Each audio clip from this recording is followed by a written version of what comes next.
In 1955, the entire United States revered Jane Russell. But in Havana, this Hollywood icon was no longer a human being. She was collateral to the crime boss Santo Trafficante Jr., a hostage thrown into a locked room, bound by a corpse and a mountain of heroin. Her radiant smile on the red carpet was in fact desperate submission. The cruelest paradox lies here. America's most desired woman became a slave tool forced to use her own glamour to draw powerful politicians into the ruthless blackmail machine manipulated by Santo Trafficante Jr. This descent into the Cuban underworld did not start with a mobster's threat, but with a Hollywood secret. The trap began with the ledger. The problem started with her husband. Bob Waterfield was an American golden boy. He was a star quarterback in the National Football League, a man built on physical prowess and public adoration.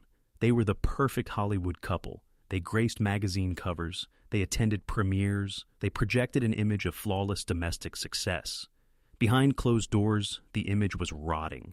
Bob Waterfield had an addiction. He craved the adrenaline of the casino tables. The rush of the football field was no longer enough. He chased the high in the dark windowless rooms of underground gambling dens. The losses started small. They grew. They compounded. He moved from legitimate betting lines to bookies who operated in the shadows. He borrowed money. He did not have to win back money he had already lost. He spiraled into a hole of debt that his NFL salary and his wife's studio contracts could not cover. But Bob did not just lose money. He lost control of his environment. He became reckless.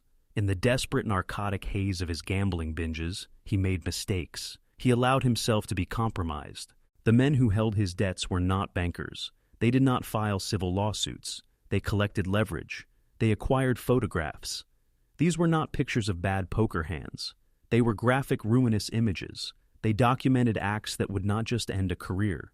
They would obliterate a legacy, destroy a family, and guarantee total public humiliation in the rigid moral climate of 1950s America. The debt in the photographs sat in a safe in Los Angeles.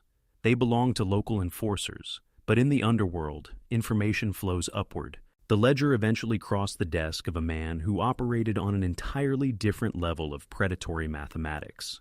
Santo Trafficante Jr. did not live in Los Angeles. He operated out of Tampa, Florida, and he ruled Havana. Cuba, under the regime of Fulgencio Batista, was a playground for the American elite. It was also an offshore bank for the Mafia. Trafficante was the undisputed boss of the Havana gambling empire. He controlled the casinos, the narcotics transit routes, and the politicians. Trafficante was a quiet man. He did not yell. He did not threaten people in public. He wore conservative suits and heavy glasses. He looked like an accountant. He operated with cold, calculated efficiency, viewing people strictly as leverage. When Trafficante heard about Bob Waterfield's massive debt and the existence of the compromising photographs, he did not see a way to make a quick cash profit. Cash was irrelevant to a man who skimmed millions from casino vaults every week. Trafficante saw a strategic acquisition. He saw Jane Russell. Trafficante understood the mechanics of power. He knew that extorting a football player for money was small business, but acquiring the leverage to control one of the most famous women in the world was an investment with limitless returns. Trafficante reached out to his associates in Los Angeles. He bought Bob Waterfield's debt. He paid it off entirely. He took possession of the photographs. The transaction was swift, quiet, and completely devastating. Trafficante did not do this as a favor. He bought the debt to weaponize it. The trap closed around Jane on a quiet afternoon in California. The message was delivered with chilling politeness. It was an invitation. Santo Trafficante requested the honor of Jane Russell's presence at his Sans Souci cabaret in Havana. She was to perform. She was to stay in his VIP suite. The messenger made the terms explicitly clear. There was no negotiation. There was no refusal. If Jane declined the invitation, the photographs of her husband would be mailed to every major newspaper publisher in the United States. The Waterfield family would be bankrupted by the debt. Their reputation would be incinerated. The life she had built, the career she had bled for under the tyrannical contracts of studio bosses like Howard Hughes, would be wiped out overnight. Jane looked at the messenger. She understood the cold, brutal reality of her situation. She was a product. Hollywood had manufactured her image. They had measured her body, dictated her wardrobe, and sold her sexuality to the masses. She thought she had fought the hardest battles of her life against the studio executives. She was wrong. The studio executives only wanted her box office revenue.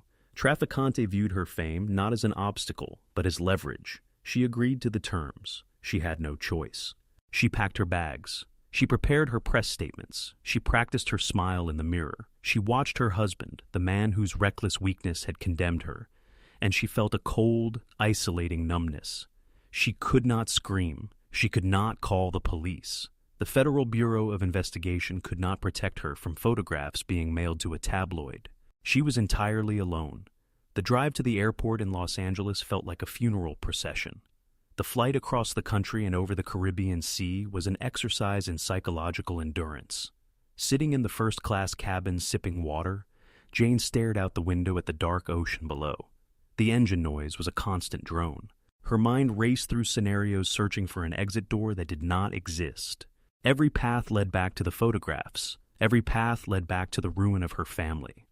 When the plane touched down in Havana, the transition was complete. She stepped out of the aircraft and into the flashbulbs. She performed her first duty for her new owner. She smiled. She waved. She answered the reporter's questions with practiced charm.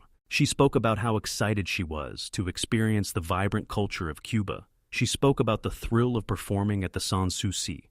Every word was a lie. Every gesture was a survival tactic.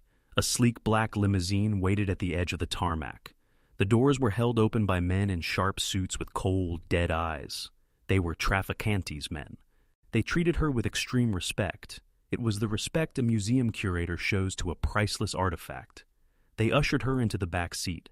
The doors closed with a heavy, solid thud. The sound echoed in the confined space.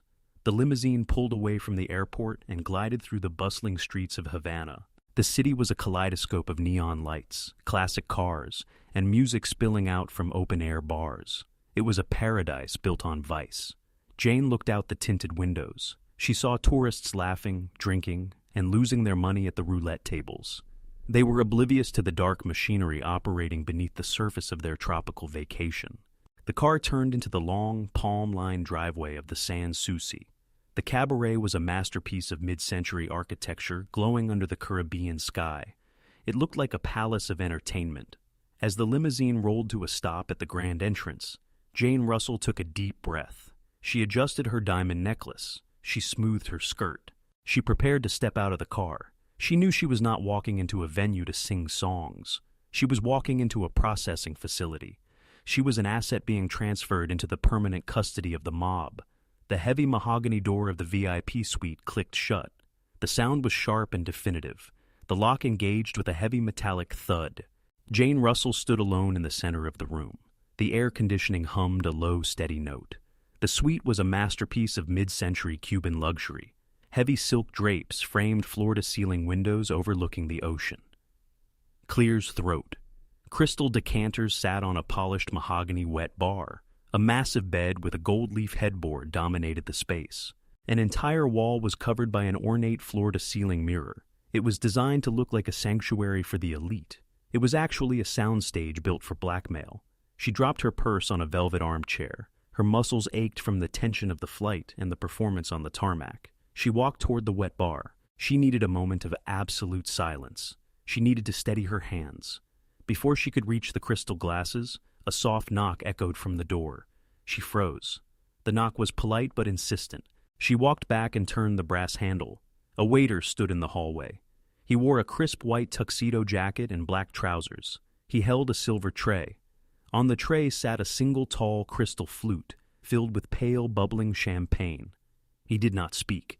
He offered a slight deferential bow, extended the tray, and waited. Jane took the glass. She murmured a brief word of thanks. The waiter nodded, stepped back into the corridor, and pulled the door shut. The heavy lock engaged again. Jane, Clear's throat, stood in the quiet room, holding the glass. The condensation chilled her fingers. It was a standard courtesy of high-end hotels, a welcome drink for a star. She walked toward the massive mirror covering the far wall. She looked at her reflection. She saw the perfect hair, the tailored suit, the flawless makeup.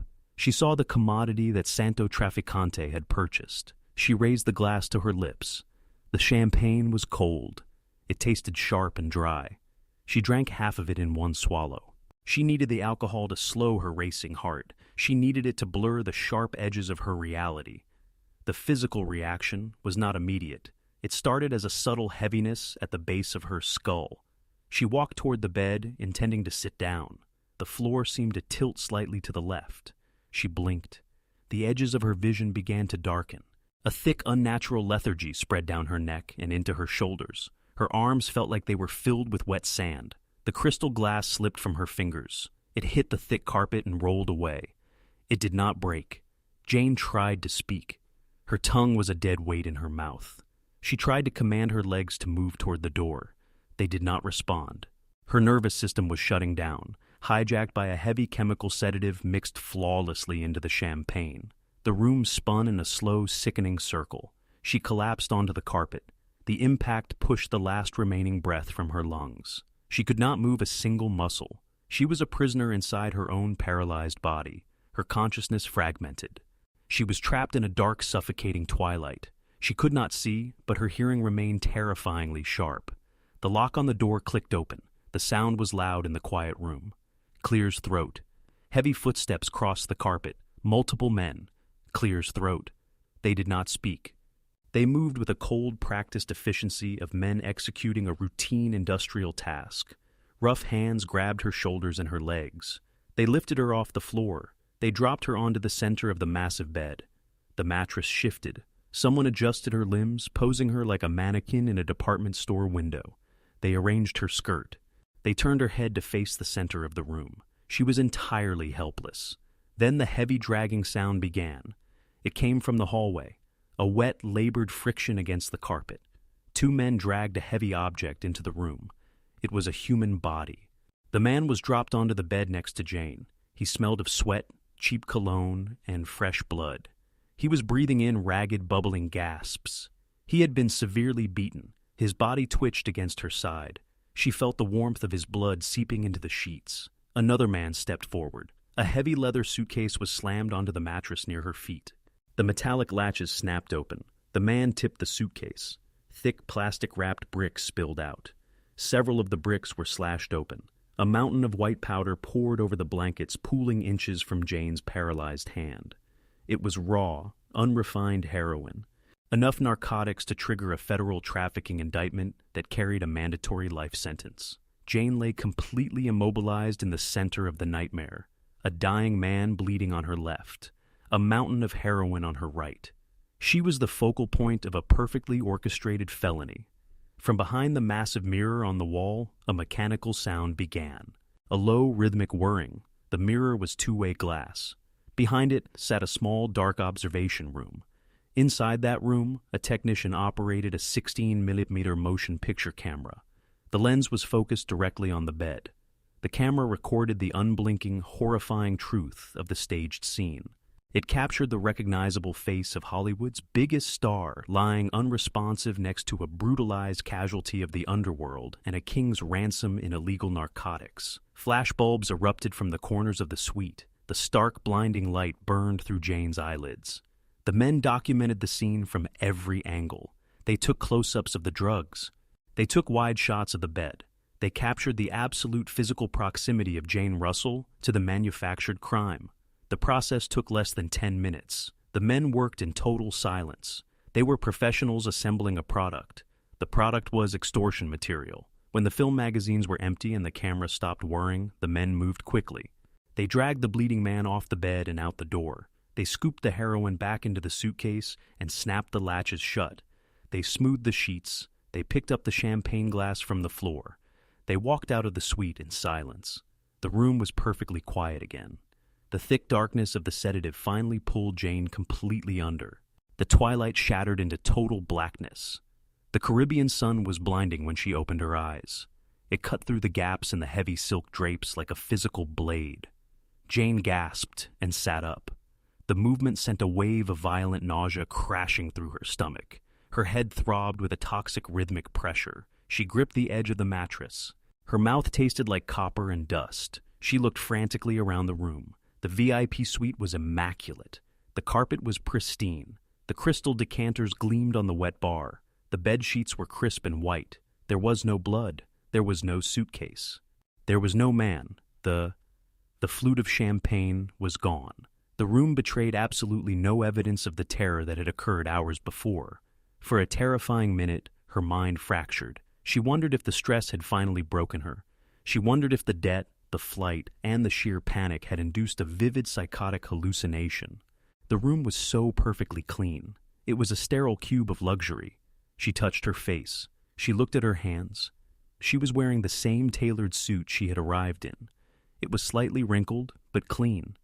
The perfect erasure of the event was a deliberate psychological weapon. It was designed to make her doubt her own sanity. A sharp knock broke the silence. Jane flinched. She stared at the heavy mahogany door. The lock turned from the outside. The door swung open. Clear's throat. Santo Trafficante Jr. walked into the room. He did not look like a gangster. He did not have thick scars or a broken nose. He wore a perfectly tailored gray suit. His silver hair was combed neatly back. He wore thick, dark-rimmed glasses. He looked like an executive arriving for a board meeting. He carried a small square leather case. He closed the door behind him. He did not lock it. He did not need to. He owned the building. He owned the island. He did not offer a greeting. He did not ask how she slept. He walked directly to the low glass table in the center of a velvet seating area. He set the leather case on the glass. He popped the brass latches and opened the lid. Inside the case was a portable high-grade 16mm film projector. Next to it sat a single silver metal canister. Trafficante plugged the projector into a wall outlet. The machine hummed to life. He opened the silver canister. He pulled out a reel of film. He threaded the celluloid strip through the gears and sprockets of the projector with practiced mechanical precision. He aimed the lens at the blank cream-colored wall opposite the bed. He reached over and snapped the heavy silk drapes entirely shut, plunging the room into darkness. He flipped a switch on the machine. A bright square of light hit the wall. Jane sat frozen on the edge of the bed. She could not breathe. The film flickered. The image stabilized. The silence in the room was absolute, broken only by the rhythmic clicking of the projector sprockets pulling the film forward. The wall lit up with the scene from the previous night. The footage was black and white, stark and unforgiving. The camera angle was slightly elevated, looking down from the center of the massive two-way mirror. Jane watched her own body on the wall. She saw herself lying motionless on the bed. She saw the brutalized man gasping for air next to her. She saw the dark stains on his shirt. She saw the open suitcase. She saw the mountains of white powder spilling over the blankets. The camera zoomed in slowly. It focused perfectly on her face, completely unconscious, resting mere inches from the heroine. The film ran for exactly 3 minutes. It was a masterpiece of manufactured guilt. It was undeniable. It was absolute. There was no context available in the silent footage. A jury would see exactly what the camera wanted them to see. A federal prosecutor would see a Hollywood star caught in the center of a massive narcotics trafficking ring, resulting in a homicide. The American public would see a depraved, fallen idol. The film reel clicked to an end. The tail of the celluloid flapped wildly against the projector casing. The bright white square of light on the wall illuminated nothing. Trafficante reached over and turned off the machine. The room went dark again. He walked over to the drapes and pulled them open, letting the harsh morning sun flood back into the suite. He turned and looked at Jane. She was shaking. Her knuckles were white where she gripped the mattress. Tears cut tracks through her ruined makeup. She was staring at the blank wall. The illusion of her control, the illusion of her agency, the illusion of her fame had just been permanently vaporized by 3 minutes of 16mm film. Trafficante did not gloat. He did not raise his voice. He spoke with the calm, measured tone of an auditor finalizing a balance sheet. "The debt your husband accrued in Los Angeles has been cleared," Trafficante said. His voice was flat. "The photographs held by the local collectors have been incinerated. Your family is solvent. Your public reputation regarding those debts is secure." He paused. He pointed a manicured finger at the silver film canister sitting on the glass table. "This is the new ledger. You no longer owe a debt. You are an asset of this organization." Clear's throat. "You will remain an asset until I decide your depreciation value has reached 0. Jane could not speak. Her vocal cords were paralyzed by a fear deeper than anything she had ever experienced. She realized the true horror of her situation. Trafficante had not brought her to Havana to punish her for her husband's gambling. He had not brought her here to demand cash. He had brought her here to acquire her. He had systematically stripped away her identity. He had taken the most valuable property she owned, her image, her brand, her unblemished public face, and he had placed a bomb inside it. The tape in the metal canister was a detonator. Trafficante held the switch. If she ran, he would press it. If she went to the authorities, he would press it. If she refused a single order, he would press it. The tape would be mailed to the Federal Bureau of Investigation, the Los Angeles Times, and the Hollywood studio simultaneously. She would not just lose her career, she would go to federal prison. The man in the video was bleeding. If he died, she would be implicated in a murder. The trap was watertight. "You will remain in this suite," Trafficante continued, his tone entirely conversational. "You will be provided with whatever clothing, food, and amenities you require. You are a guest of the Sans Souci. You will be seen in the casino during approved hours. You will smile for the photographers. You will project the image of a star enjoying a holiday." He walked toward the heavy mahogany door. He placed his hand on the brass knob. He turned back to look at her. The expression on his face was completely devoid of empathy. He looked at her the way a mechanic looks at a useful tool sitting on a workbench. "Tomorrow evening, you will have visitors in this suite," he said. "They are men of significant influence in your government. They are traveling a long way to enjoy the hospitality of Havana. They are expecting the exclusive company of a Hollywood icon." Jane's breath caught in her throat. The final crushing weight of the transaction settled over her. She was not just a hostage, she was bait. "You will pour their drinks," Trafficante instructed. "You will make them comfortable.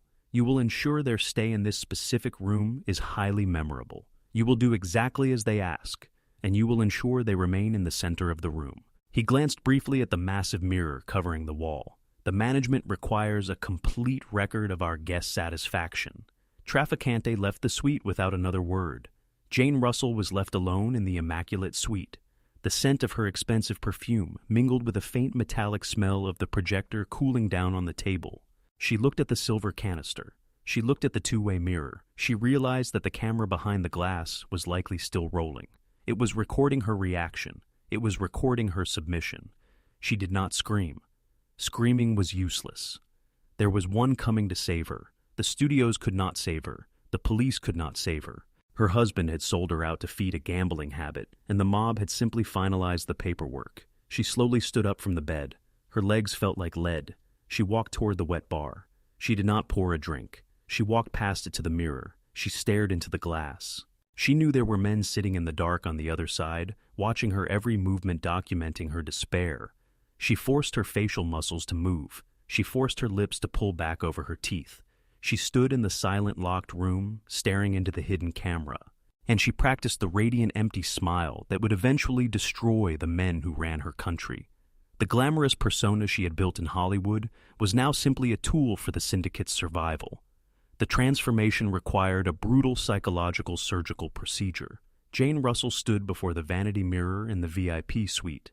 The sun was setting over the Caribbean, casting long, bloody streaks of orange light across the mahogany furniture. She opened a gold-plated makeup compact. She did not look at her own eyes. She looked at the tools of her trade: red lipstick, heavy black eyeliner, translucent powder. These were no longer cosmetics. They were camouflage. They were the war paint of a captive soldier ordered to the front lines of an invisible conflict. She applied the lipstick. The color was a deep, aggressive crimson. The studio executives in Los Angeles had designed this specific shade to project availability, danger, and desire. It was meant to sell cinema tickets to working-class men across America. Santo Trafficante Jr. was utilizing the exact same psychological triggers, but his target audience was significantly smaller and exponentially more dangerous. Jane stood up. She smoothed the fabric of her evening gown. It was a dark emerald green silk that clung to her famous silhouette like a second skin. It was cut low across the chest. It restricted her breathing. It restricted her stride. It was designed to make her look like a predator while functioning perfectly as a straitjacket. She walked toward the heavy mahogany door. She waited. At precisely 8:00, the lock clicked. The door opened. Two men in dark suits stood in the hallway. They did not speak. They gestured for her to follow. The descent to the casino floor was a highly choreographed parade. Trafficante needed the world to see her. He needed the alibi of her stardom to cover the mechanics of his extortion machine. Jane walked out of the private elevator and into the chaotic noise of the Sans Souci. The air was thick with the smoke of expensive Cuban cigars and the sharp scent of spilled rum. The roulette wheels spun with a hypnotic mechanical clatter. The moment she appeared, the temperature of the room shifted. Tourists stopped gambling, waiters paused with their trays. Flashbulbs from hired photographers began to detonate in rapid succession. Jane deployed the smile. It was a muscular reflex completely disconnected from her central nervous system. She waved. She allowed the photographers to capture the image of the ultimate Hollywood bombshell, enjoying the peak of her career in the tropical paradise of Havana.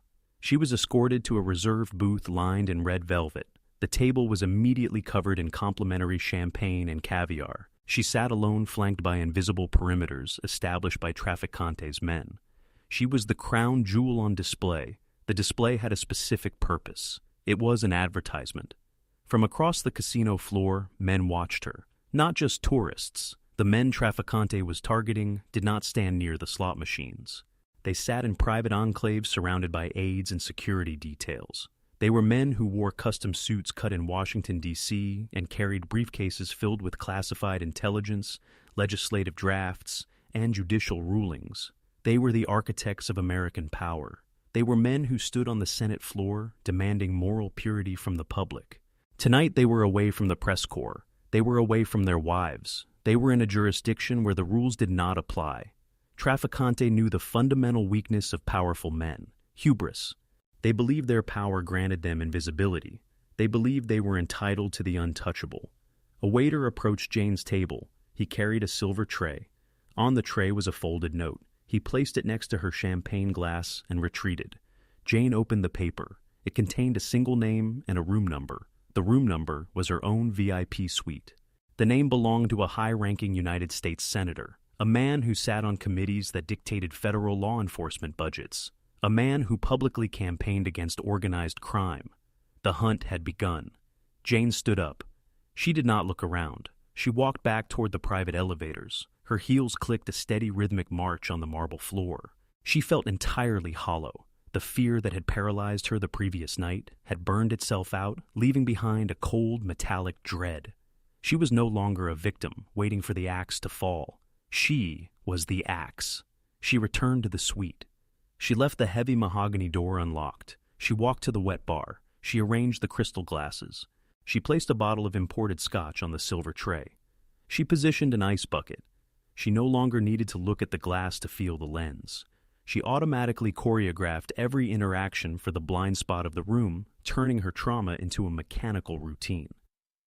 10 minutes later, the door opened. The senator walked in. He was a man in his late 50s. He had a thick head of silver hair and the flushed, confident face of a man who rarely heard the word no. He closed the door behind him. He looked at Jane. He did not look at her like she was a human being. He looked at her the way a conqueror looks at a newly acquired territory. "Ms. Russell," he said. His voice was a practiced deep baritone. It was a voice designed for public speaking, now lowered into a conspiratorial purr. "Santo told me you were extending your hospitality. I must admit I considered it an exaggeration." "Santo is a very generous host," Jane replied. Her voice was smooth, trained by years of studio vocal coaches. It betrayed nothing. She walked toward him. She held out a crystal glass filled with amber liquid and ice. She handed it to him. Her fingers brushed against his. The physical contact made her stomach violently recoil, but her face remained fixed in an expression of welcoming intrigue. The senator took a long drink of the scotch. He relaxed. He felt entirely in control. He was standing in a private suite in a foreign country with a Hollywood sex symbol. He believed he was the apex predator in the room. Clear's throat. He believed he was executing a masterful secret conquest. He was incredibly wrong. Jane began the choreography. It was a delicate psychological dance dictated by the fixed focal length of the hidden camera. She moved toward the velvet seating area in the center of the room. She ensured the lighting fell perfectly across her features. She sat down, crossing her legs, allowing the slit in her emerald gown to expose exactly what the studio executives and now the mob bosses knew would paralyze a man's higher reasoning functions. The senator followed her. He sat next to her. He was eager. He was careless. He began to talk. He talked about his power. He talked about his influence. Men like him always needed to verbalize their dominance before they exercised it. Jane listened. She nodded. She poured him another drink. She laughed at his terrible jokes. She performed the role of the awestruck starlet flawlessly. Every movement she made was calculated. When he leaned in close, she shifted her weight, ensuring his face remained turned toward the mirror. When he reached for her, she guided his hand, subtly repositioning his body so the camera would have an unobstructed view of his actions. She was directing his ruin in real time. The scotch and the isolation quickly broke down his professional restraint. He discarded his suit jacket. He discarded his tie. He discarded the moral authority he wielded back in Washington. The suite became a theater of compromise. Jane disconnected her consciousness from her physical form. She hovered somewhere near the ceiling, watching the scene play out below her. She felt the heavy hands of the lawmaker grabbing her flesh. She smelled the stale alcohol on his breath. She endured the violation. She did not fight back. Fighting back would ruin the film. Fighting back would detonate the explosive tape locked in Trafficante's vault. She kept her eyes open. She stared at the ceiling over the senator's shoulder. She listened to the faint, almost imperceptible whir of the camera behind the glass. It was the sound of a career being dismantled. It was the sound of a government official being fitted with a permanent, invisible leash. The encounter lasted less than an hour. For Jane, it felt like a glacial century. When it was over, the senator dressed quickly. Though arrogance had returned layered over a thin veneer of smug satisfaction, he checked his watch. He adjusted his silver hair in the reflection of the two-way mirror, completely unaware that he was looking directly into the lens that had just captured his political death warrant. "A remarkable evening, Miss Russell," he said, straightening his tie. "I imagine we will keep this strictly between us."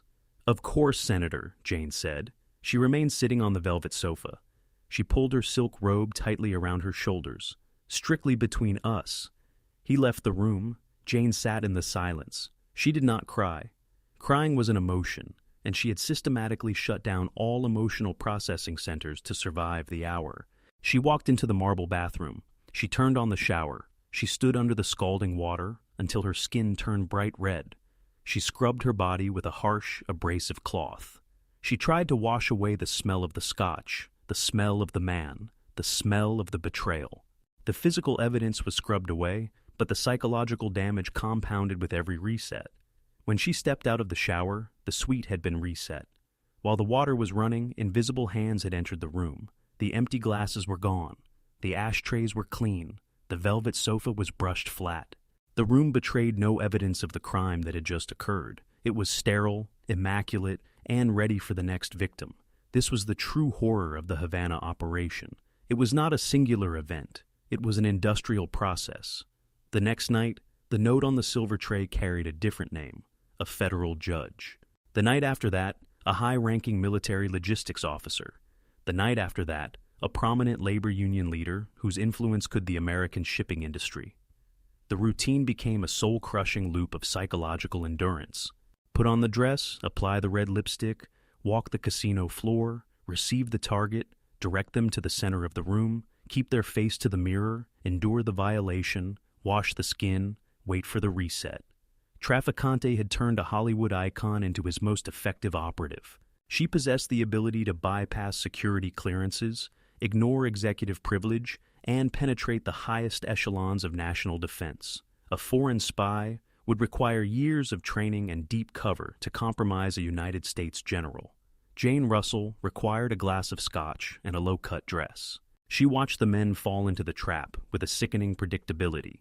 They were all the same. They all believed their wealth or their political office granted them immunity from consequence.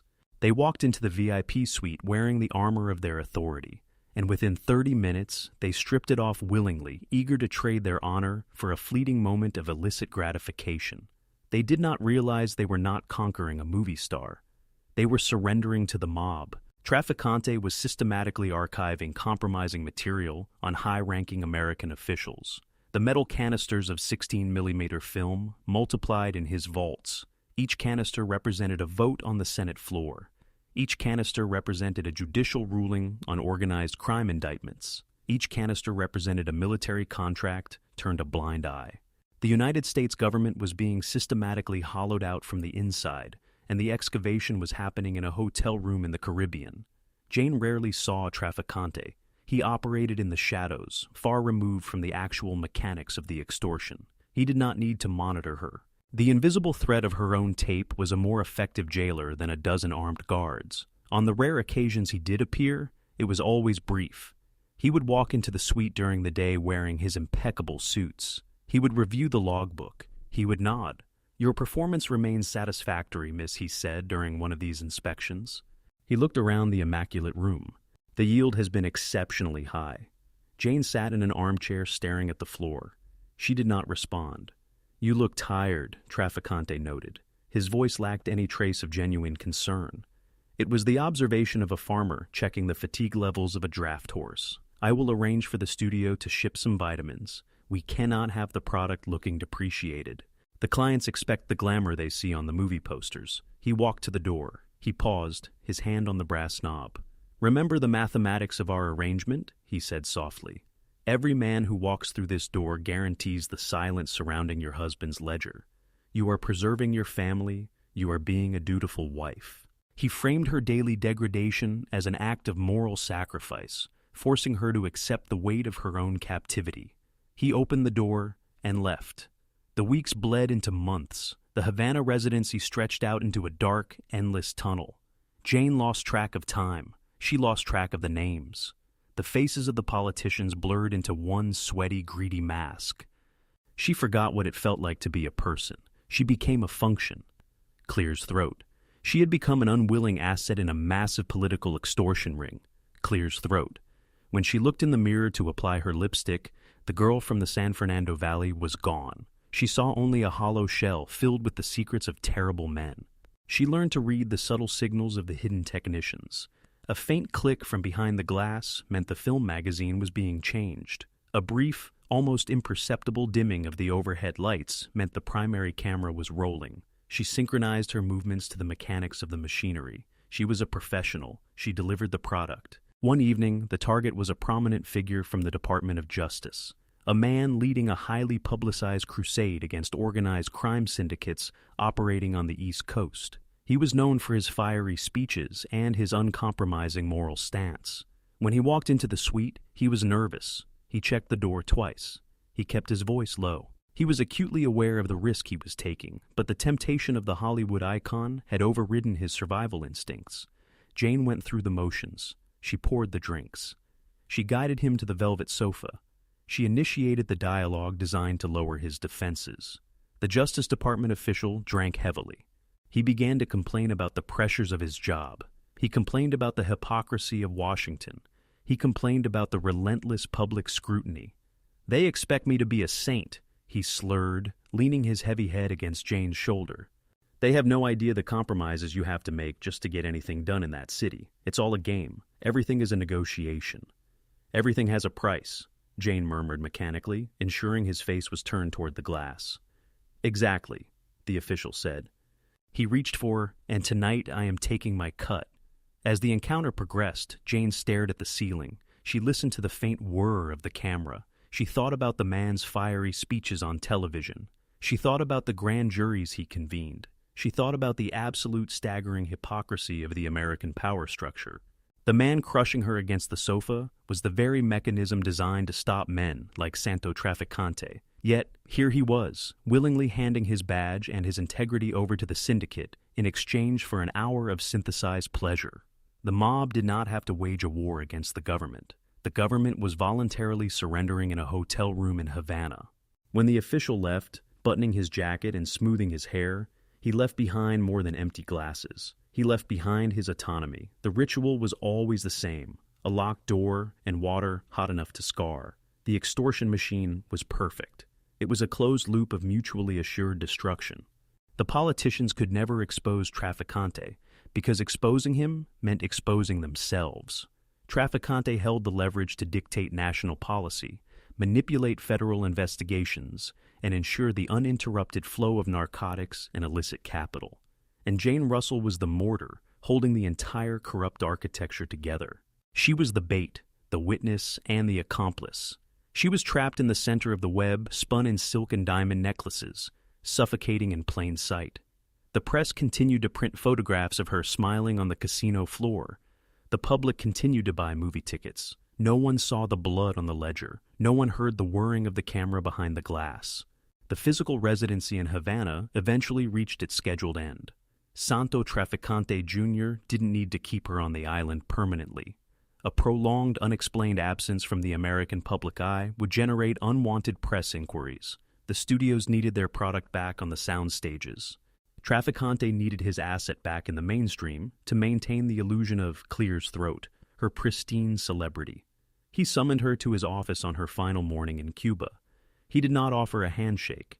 He simply stated that her initial tour of duty was complete. He reminded her that the film reels were safe in his possession. He told her she would be contacted when her services were required again. She was granted permission to return to California. The flight back to Los Angeles was a journey across a fractured reality. Jane stared out the airplane window at the coastline of the United States. She was returning to her home, her husband, and her career. On paper, her life was perfect. In truth, she was a smuggled piece of contraband returning to the scene of a crime. Bob Waterfield met her at the airport. He smiled for the photographers. He kissed her cheek. He drove her back to their sprawling estate. He believed the financial crisis had been averted through studio loans and clever accounting. He did not know that his gambling debt had been settled with his wife's autonomy. Jane looked at the man sitting next to her in the car. She felt a cold, terrifying disgust. She could not tell him the truth. Telling him would trigger the release of the photographs. Telling him would destroy the very thing she had sacrificed her soul to protect. She was forced to live with the architect of her destruction, maintaining the facade of a happy Hollywood marriage. The return to the studio system required a psychological compartmentalization that bordered on clinical insanity. Jane reported to the makeup chairs at dawn. She sat under the bright, blinding lights of the 35mm Technicolor cameras. She memorized scripts. She delivered comedic lines opposite leading men like Bob Hope and Clark Gable. She wore glamorous costumes and projected the fierce, independent persona the public demanded. When the director yelled cut, the illusion dissolved. Clear's throat. The heavy studio lights felt exactly like the flashbulbs in the Havana suite. The cameras on the Hollywood lot were recording entertainment, but her mind was permanently fixed on the hidden 16mm lens behind the two-way mirror. The split reality fractured her nervous system. Jane Russell, born on June 21, 1921 in Bemidji, Minnesota, had moved to California looking for opportunity. The studios had stripped away her Midwestern identity and manufactured a sex symbol. Santo Trafficante had taken that manufactured symbol and weaponized it. The girl born in 1921 was dead. The Hollywood star was a hollow shell.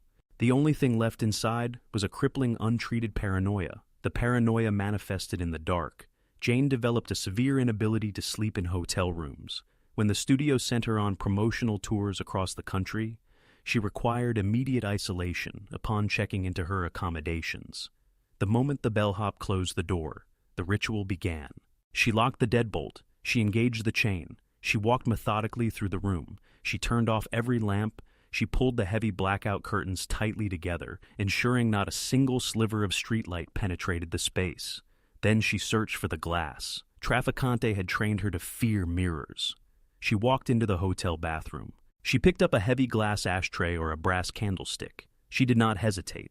She swung the object directly into the center of the bathroom mirror. The glass shattered, raining jagged shards into the porcelain sink.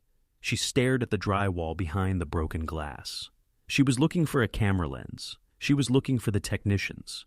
She did not feel relief when she found empty space.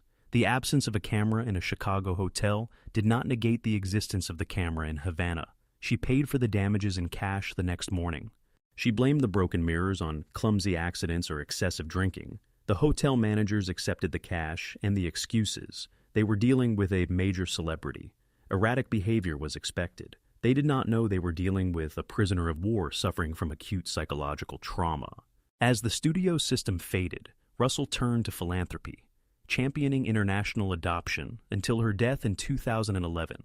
She divorced Waterfield in 1968, taking the true depths of their ruin to the grave. To the public, she remained the flawless face of 1950s cinema, a glamorous legacy that perfectly masked the dark reality of her time at the Sans Souci.